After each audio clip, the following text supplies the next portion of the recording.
Welcome to Beyond the Balance Sheet. Our aim with this podcast is to give GP practices and PCNs access to information they don't always get time to get hold of. Finance is a huge part of that, and sometimes it can be difficult to know where to start. I'm Collin, and today I'm joined by Lucy Brine, a Director of Healthcare from Lloyds, to talk through the financial landscape and give you the clarity you need to make good financial decisions. So thank you so much for joining us today, Lucy. It's a pleasure to have you. Thank you so much. No, I'm enjoying being here. Tell us a bit about yourself and what you do at Lloyds and your experience to date. Yeah, of course. So I've worked at Lloyds a long time. Starts with a 3. So done an awful lot of time in banking, all sorts of different things, starting from the beginning, putting things into alphabetical order through to now being a director of healthcare. So I look after all of London and the South East. Within that, I run a team of relationship managers and relationship directors. Mm-hmm. We look after primary care. So we look after the GPs, the vets, the dentists, care homes, children's day nurseries, things like that. Mm. And we're there to help them with the day-to-day banking, but also for those things when you need the bank and you need the bank's additional support. So sometimes that's for good reasons. Mm-hmm. Sometimes we're helping them grow and expand. Sometimes it's when they've got challenges and things have got difficult, and we try to be there throughout. We could say throughout the journey, so we're there all the way for them whenever they need us. Oh, really interesting. And really interesting to hear as well, because there's such a broad spectrum of different types of medical specialists when you're saying that. Just it's not just sort of GPs or necessarily just vets as well. Dentists, they're all different types. So you must see quite a lot of different issues that are happening in the space. We see a lot of different issues, although there's some real common themes as well. We, interestingly for London, we also look after some specialist hospitals as well. So you see some different things there. But I think there's just some of the same challenges. It's all running a business. It's all people. It's all finance. There's a lot of NHS funding across a lot of the businesses, not all, but so they all face their challenges with that as well. So, but yeah, it's fantastic. I just love going out and seeing them because my team work face to face. So we physically go out and see the customers. We sit at their premises. If we're doing a big extension, then we'll go out and we'll have a look at the land. We'll go out there with the valuer and with the quantity surveyor and understand what's happening.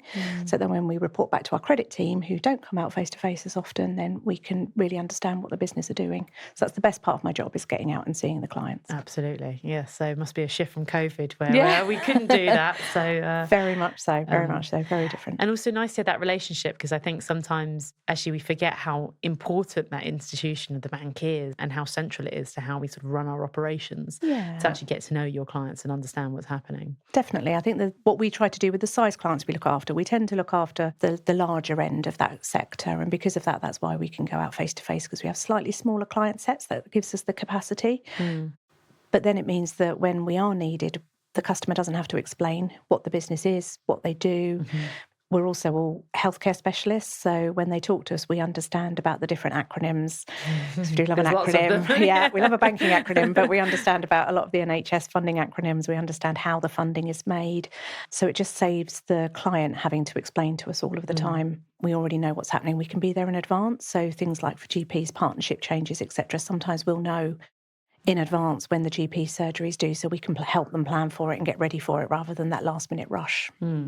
So what are you seeing that's happening in the sector at the moment? I mean, I know there's a lot of anxiety out there. And as I mentioned, we've got a big shift of what's happening with working at scale. We've got a difficult economy at the moment. And what are the sorts of things that you're sort of seeing from your client base? So we're definitely seeing a shift. So from the scale point of view, there's less of the sole practitioners, certainly more moving into the partnership. We saw a big spike a few years ago about people looking at super partnerships, less of that now. So people are sort of working more in their local community and keeping control of the partnerships. Again, a few years ago, particularly through COVID, we saw some partnership challenges of people coming in as new partners. But again, that started to pick up. We're seeing a lot of GPs coming through that do want to be partners and starting to see some more interest, which is fantastic for the longevity of the practice. I think, like most people, seeing challenges in prices. So things are costing more, whether that be staffing, electricity, everything else. I think that's been one of the biggest challenges, is how do I pay for everything? Absolutely, yeah. I mean, I definitely think that's something that we are hearing from our clients. And I suppose it'd just be interesting to hear your take on how Lloyds sees the healthcare sector, because I think there's a concern, I suppose, in a way that we see a lot in the press about, it's very difficult for primary care particularly, and there's things changing. And it feels like a lot of instability, but whether that's a feeling of kind of the operational side rather than maybe the financial side of what you see. Yeah, very much so. So we are committed to helping Britain prosper, whatever's happening in the financial market. And when we look at different sectors, we like to understand what the bigger impact is for them. And when we look at something like GPs, we still see them as a very safe sector, a sector that we want to support. They're fundamental to that helping Britain prosper message. Without them, none of us would have very good health, would we? Very true. So it's really important to us that we do continue to look after them and make sure that we can support throughout that. So no, we definitely see them as a sector that we want to look after, we like, and that we've got a strong credit policy that we can support. I think that's really important to note because we sometimes lose that when we deal with the difficulties that people face and shifts in healthcare and maybe the structure that we're in. That actually we forget that this is a really important space and there is a lot of sound experience there, and these are very established partnerships. Absolutely. And I think, I'm not sure how someone would do it, but if somebody came to be a startup NHS GP, we might struggle a little bit. But no, looking after those established partnerships, the experience that they've got and helping them, it's all about the longevity. How long can that partnership last? How can we support them in the longevity of that partnership? And that's why we like to do what we do. We have quite long loan terms because we think the partnership is going to be around for a long time. And so we acknowledge that within what we offer. And we've got the notional rent as well. So having that NHS funding model, although it has its own challenges for the practice, for us as a bank, that's an income that we know and we can predict. And when you can predict something, that helps us. Absolutely. So on that point, of course, premises is a huge topic, and we could talk about that for hours, which we won't, don't worry. But there is, a lot of change happening as we talked in partnerships growing, premises is a continuous issue. I suppose, what are the things that Lloyds do to support when it comes to premises, obviously dealing with mortgages, dealing with valuations? What are the sorts of things that you do and that you see? So we can lend up to 100% of a partnership practice, depending on the practice that's there, depending on the valuation that's received. We can do long terms. We've got different types of loans that we can offer that can help people reduce the cost of them and make them more affordable within the limited budgets that they have.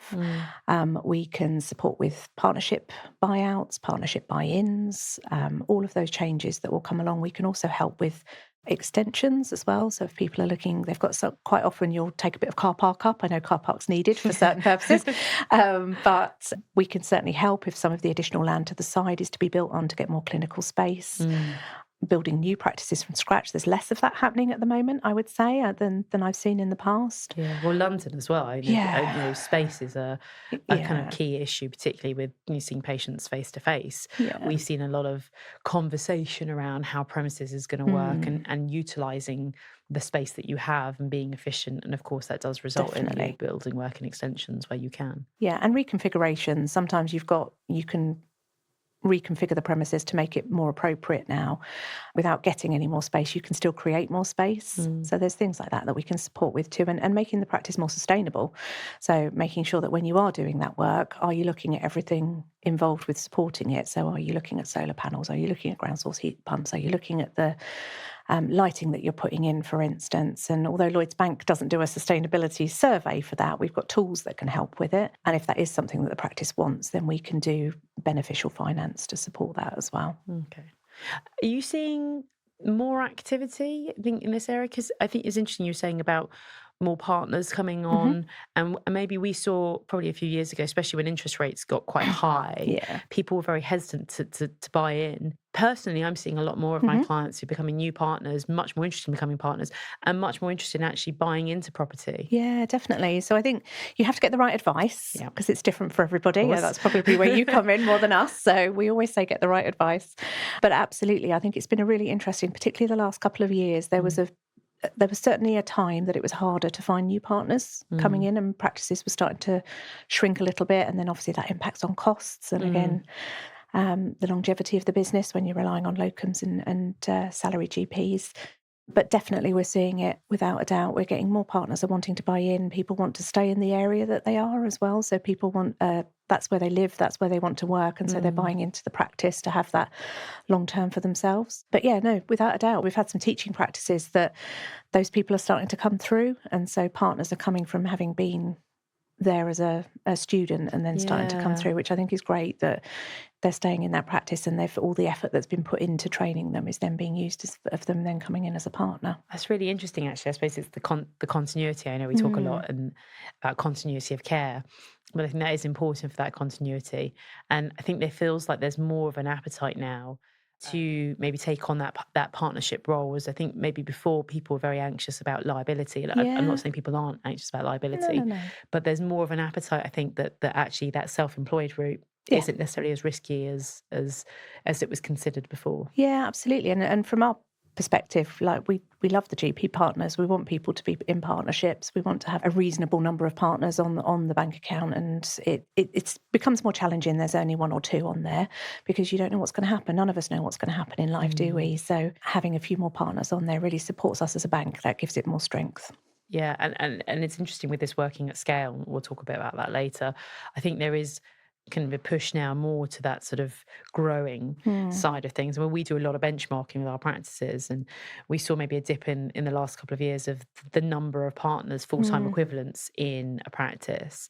And actually that's kind of now hovering around 3 full-time equivalents. That might not necessarily be 3 partners. It might be more than that. Of course. But that 3 full-time equivalent is still the sort of number that we're looking at. And interestingly, we've seen more people becoming partners, but maybe working part-time. Yes, exactly that. Yeah, that's what we've seen. And we are not concerned whether they're part-time or full-time. That's not the issue at all. It's just whether you've got the partners that they're working in the practice is more important. But yeah, it's lovely that people have got that flexibility to be able to do that now because it's so hard working as a GP. So to be able to have that and be able to try and balance the family as well, I think is really good. In terms of valuations, are you seeing a big shift? There was an anxiety, I think, a while ago that sort of valuations weren't as high as people were hoping for them to be. And I know we've seen a bit of volatility around that sort of market. Do you think that's been a cause of anxiety for people, or it hasn't really affected what you do? So it hasn't affected too much what we do. I think it's been a cause of anxiety. I mean, I'm not a valuer, so I can only give you my opinion, as a valuer. We've seen changes in valuations coming through, particularly against residential markets. So I think during COVID, residential prices went up significantly for the larger properties, and people expected their GP practice to have that same amount, but a GP practice is very different. So I would encourage people to get a valuation that's been done by a bank valuer that we know that they understand GPs and how to value them. And there has been some reduction because notional rent isn't as high as the standard market rent. So therefore there has been some reduction. It's not been enough to make a big difference.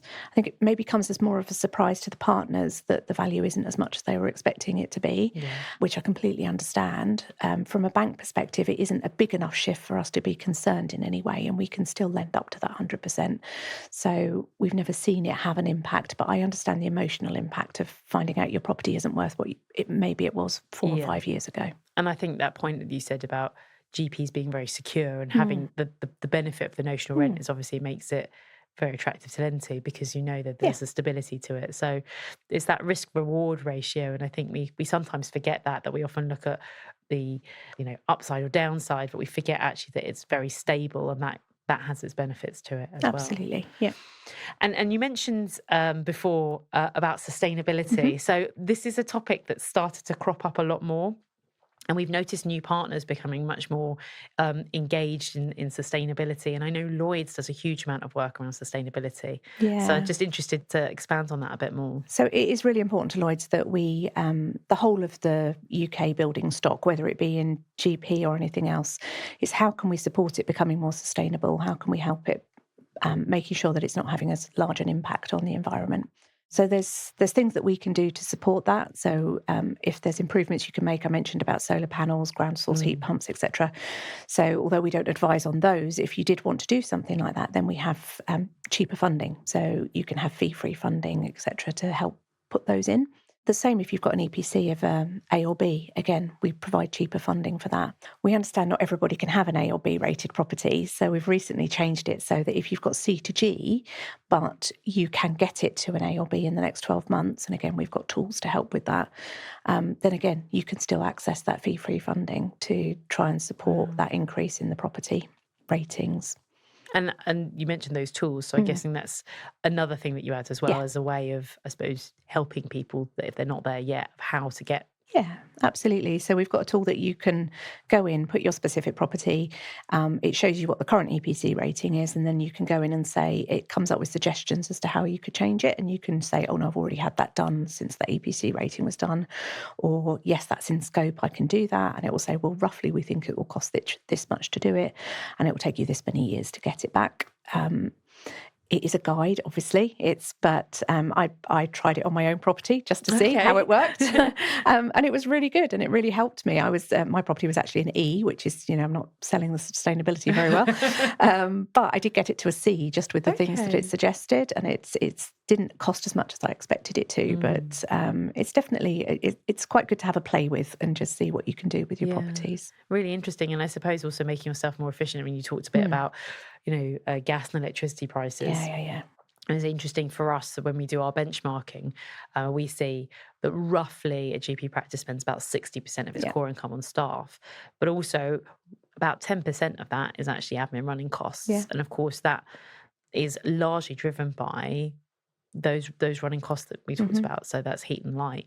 And of course, if you make yourself more energy efficient, that's going to have a massive impact just in terms of your running costs. Absolutely. So we've seen huge reductions when people have looked into the different options that are available to them. And I think also GP surgeries are, branching out with their real estate, and so using it more at weekends and evenings, etc. So the longer you use it, the quicker the savings come. Can't give you any specifics, not allowed to give you any specifics, but there is some significant savings out there for those type of things. And I think at the moment, anything that you can save money on is a good thing, isn't it, for the GP market? Yeah. It's interesting you mentioned not seeing as much in terms of new builds. And presumably also London, obviously, is its kind of own thing in terms of space. Is that also because maybe people are more incentivised, as you said, to make what they've got more sustainable? Yeah, I think so. And land costs are difficult, and the time it takes to build it as well, from finding a piece of land through to having your GP surgery up and built can be years. So I think if you've already got a parcel of land and you can extend it and make it more efficient for you, then that's obviously going to be an awful lot quicker. And I think that's the challenge. Land is very expensive at the moment, and so trying to find the right piece of land is definitely a challenge, and having the costs up front and everything else that goes with that. And time. So you need somebody to project manage that for you as well, which, there's not lots of spare staff in a GP practice to do that. There isn't, no. And I mean, interesting, you talked about, being open on weekends and things like that, that time is sort of sucked away. Yeah. And as you say, it's a huge investment in terms of not just cost, but upfront cost and knowing where that's going to go. There is a lot of uncertainty at the moment. Yeah, definitely. I mean, I look after the southeast as well, so there's probably a little bit more happens around there, but it's still extensions mainly. There are some GPs that are talking to new developers about whether they will fund opening them a GP practice, but again, that comes with its own challenges as well. And in terms of the appetite for extensions, do you think that's also because maybe more people are coming into the practice? We've got more patients per practice as well? Yeah, absolutely. Yeah, patient numbers are increasing as the houses increase. We've obviously got the government's requirement to have the amount of houses built that need to be built, which we're not quite meeting yet. But, and as more people move into those houses, then the population's increasing. So, we're definitely seeing increases in patient numbers. And it's very different from the private sector, I guess, because what we see in the private sector is in a way, I think COVID has sort of reset things that people can work remotely. But of course, when it comes to healthcare, most people want to be seen face to face. Absolutely. And as you say, I mean, you go out and see, your clients face to face in the same way patients want to see people who are looking after them. And also equally, our clients want to see their patients face to face. Yeah. So that puts more pressure in terms on estates than maybe you would see in other sectors. Absolutely. Yeah, absolutely. I mean, there's other sectors. So we do have dental. So dental, you don't have a choice but to see somebody face to face. Hard to do that remotely. So interestingly, GP is probably one of the ones that there is some scope. So we're seeing more telephony and video consultations are happening in some GP practices. But, there's some things you have to go and see somebody. And I think, as you say, it's more patient-led. I think patients want to see the GP face-to-face. They want to have that conversation. So, yeah, I'd be surprised if we moved away from it completely. So we talked a bit about working at scale, and I think this is going to be a big area that we're going to see a huge development in the next probably 5 to 10 years, certainly. And I will come back to the point you made about super partnerships, because I think that's really interesting. But your experience of so far what we've seen working at scale, which is predominantly going to be primary care networks that we've seen over the last 5 years. Yeah. We've seen lots of primary care networks incorporating, trying to deal with these sorts of governance issues of sharing money. Opening a bank account has been a challenge because a primary care network isn't really a legal entity. What's your experience so far of the last 5 years of PCNs? So we've learned a lot, is what I would say. I think when the PCNs first came out, we didn't know quite what to do with them, because I don't think any of us knew what they were. No one did, really. So we've tried all sorts of things. We've got a really clear structure for PCNs now, whether they're opened as a limited company or not. So we can offer a segregated funds account, so you can keep them separate. You can have different signing rights. It just makes sure that everybody knows where that money's gone, who's looking after it, and that it's not getting lost within the bigger practices, particularly when you've got a few practices involved in the PCN. It's fine if you've got a big practice and they've got their own PCN, but when you've got 5 or 6 feeding in, I think it's important that you have that segregation from it. Oh yeah, I mean, I think transparency is the biggest challenge that we've seen, and not for want of trying. I mean, I remember when PCNs first started and they said that you had to be paid via a practice, a nominated payee, and it used to go through the practice statements. And then there's that conflict of, well, you're sharing your private practice information, it's confidential, with people, and that how that works. So that's very complicated. So the benefit, obviously, the segregated funds is just promotes that kind of internal governance structure, I suppose. Definitely. And do you think that that's going to be compounded by neighbourhoods? I mean, is there an infrastructure in place, or is it that we just simply don't know what that's going to look like? I think we just don't know. We've just got to wait and see what comes out. I think that we've learnt so much from the PCNs, and I'm hoping whatever comes out and whatever's next, we can use some of that knowledge and we can use that for the next one, so it's not quite such a surprise when it happens. Yeah. I mean, governance is a big thing that comes up a lot, and I think, as the world evolves, technology is just so sophisticated, and even cyber attacks, fraud, all those things, it's just become so much more sophisticated.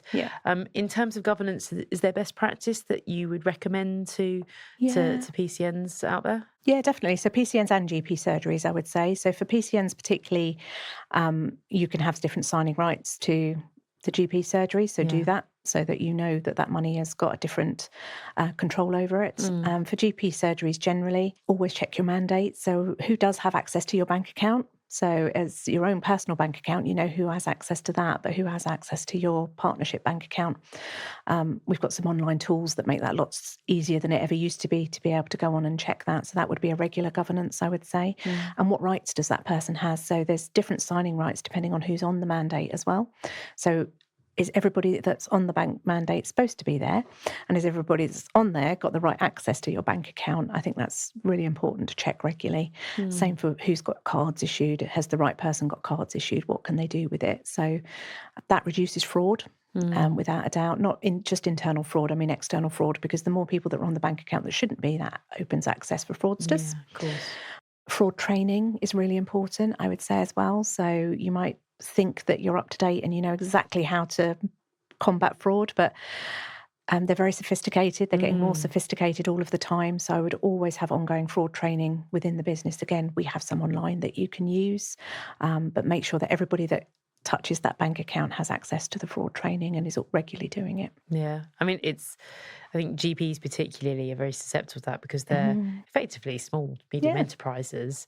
And, GPs are generally focused on running their GP practice. Looking after patients. Not running sophisticated systems around, finance and looking for frauds. And I think we do see that these things happen a lot more. And your point about the mandate, I think, is really interesting, particularly as we see partnership changes, that happens quite a lot, that there's a lot more in terms of new partners joining and partners retiring. And it's worth just making sure that what you've got there is reflective of what's happening in the partnership. Definitely. And I think the finance team are normally up to date. So there's that's looked after well.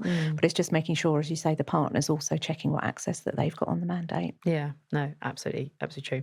Your point about the segregated funds account for PCNs is really interesting. So we're starting to see that federations are also entering into that audit bracket now. Yes. And that's a point that's coming up in audits quite a lot, is that often federations will hold bank accounts on behalf of PCNs. Yeah. And that brings its own complication as well. So obviously having a bit more of a robust process and governance around that is going to be more and more important. Yeah, I think it's there's millions go through these accounts, so it is important. I think we sometimes forget the PCN is set up for a purpose, and that's fine, and we focus on the purpose. But actually, there are millions of pounds going through these, so we must look after them properly and make sure that they're as safe as possible. Absolutely. On your point about super partnerships, just interested to hear, are you seeing a lot of shift out of, sole trader to partnerships back to sole traders?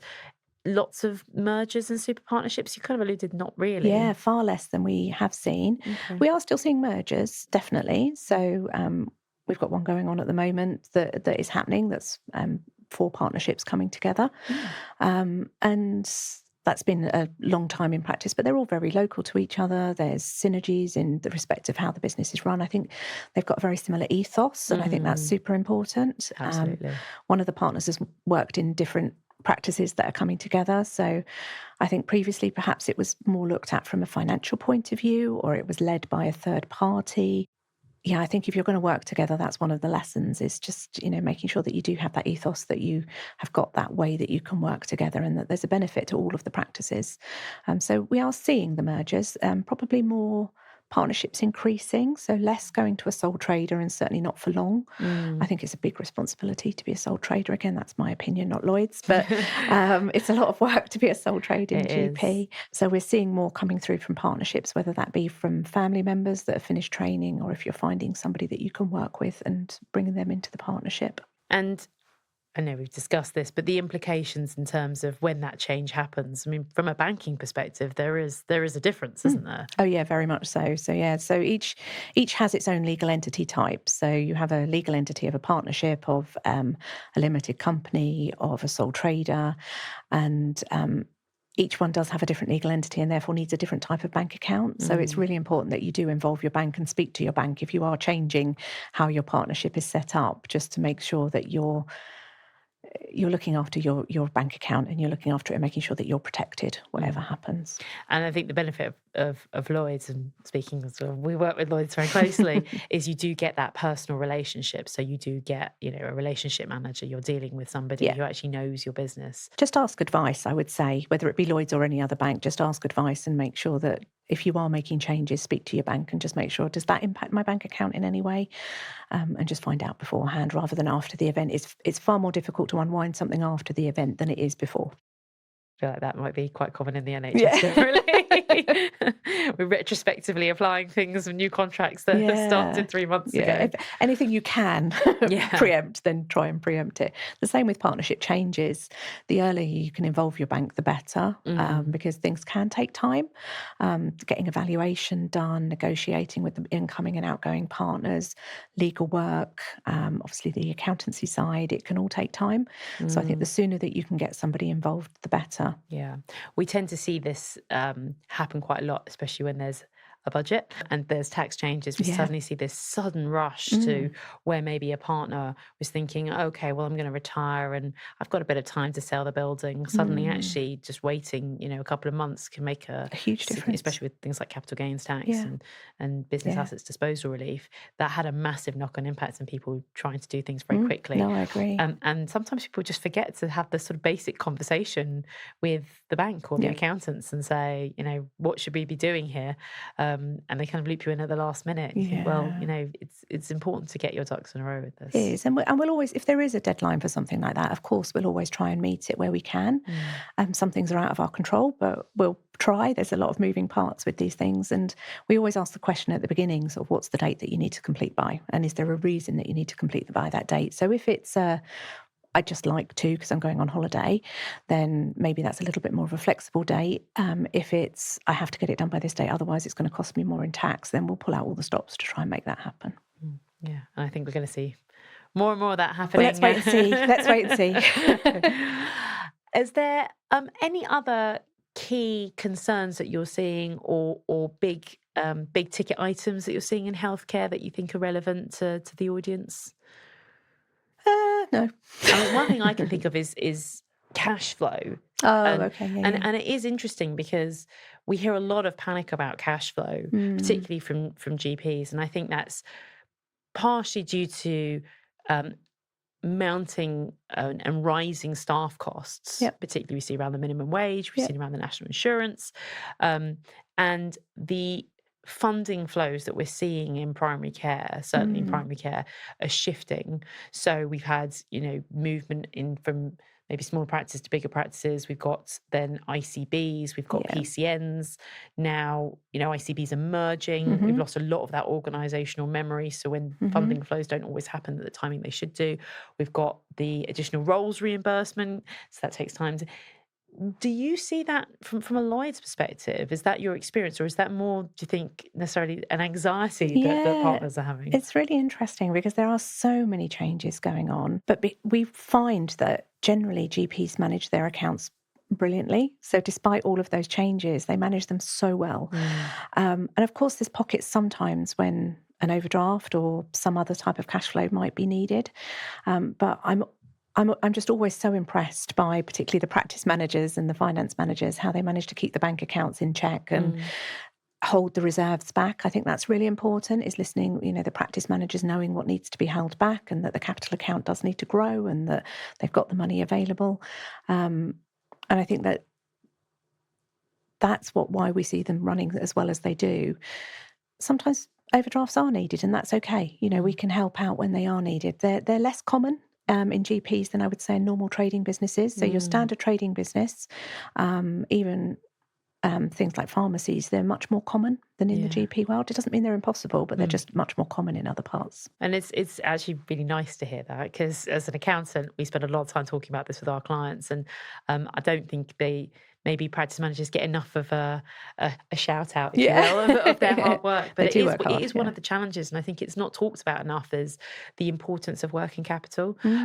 Where we've seen it shift slightly more is maybe around some things like pension deductions, course. where we could talk about pensions for hours, but there's cumulative years of pension deductions, and maybe that money hasn't been set aside, or Yeah. there's a mistake that happens with the deductions as well. But presumably those are just sort of anomalies rather than the normal course of trading. Yeah, definitely. And in those sort of anomalies, we can help. I think sometimes when you get a change in accountant, it can happen too. So Yeah. it's always the way, isn't it? Somebody else looks over figures and they see something different. And so that might, particularly in pensions, might bring its some cash flow challenges. And I think it's those kind of anomalies when we know there's a reason, then that's fine. Of course, we'll look to support things like that. If it's just, this sounds terrible, but if it's just overdrawing, then that's a little bit more challenging to fund. And I think that's the challenge that people face now, is with rising costs and rising tax, and that's and especially pensions becoming more expensive. That is the pressure, and I think it's so important to talk about keeping that working capital, and maybe people don't always realise that that's what GPs, that's how they run their surgery. Yeah. I mean, they're basically funding it themselves. Yeah, absolutely. So yeah. Well, thank you so much for your time, Lucy. It's so interesting to hear about everything that Lloyds does. I know we really enjoy working with you, and our clients do too. So thank you for your time. No, I really appreciate inviting me today. Thank you so much. Good talking to you. You too.